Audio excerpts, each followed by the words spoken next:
Trump హత్యా ప్రయత్నం అనేటువంటిది చాలా పెద్ద కుట్రే, ఇది లైట్ తీసుకునేది కాదు అని చెప్తున్నాడు ఒక స్నైపర్ విభాగంలో పనిచేసినటువంటి హెడ్ అనమాట. థామస్ మాథ్యూ క్రూక్స్ ఎవరైతే ఈ ఘటనకి పాల్పడ్డాడో ఈ వ్యవహారానికి సంబంధించి డల్లాస్ అలెగ్జాండర్ ఇతను 14 ఏళ్ళు స్నైపర్గా పనిచేశాడు కెనడియన్ మిలిటరీలో. తను తాజాగా మేజర్ వరల్డ్ లీడర్స్కి సంబంధించి ఇంక్లూడింగ్ కెనడియన్ ప్రైమ్ మినిస్టర్తో సహా అందరికి సంబంధించినటువంటి రక్షణ వ్యవస్థలో పనిచేశాడు స్నైపర్గా. తను చెప్పుకొచ్చేది ఏంటంటే ఈ లేఅవుట్ గురించి నాకు బాగా తెలుసు, ఏదైతే ఇన్సిడెంట్ జరిగినటువంటి ప్రదేశానికి సంబంధించి అది చాలా సెన్సిటివ్ పాయింట్.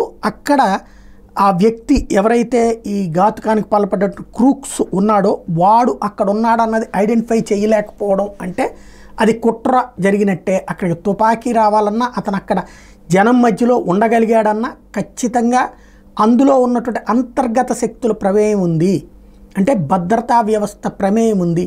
వాళ్ళ ప్రమేయం లేకుండా ఆ విధంగా అక్కడికి వచ్చి నిలబడటం కష్టం, ఆయుధం చేతపట్టడం కష్టం, ఆయుధంతో దాడి చేయడం కష్టం. అంత జరుగుతూ ఉన్నా చూస్తూ ఊరుకోవడం కష్టం.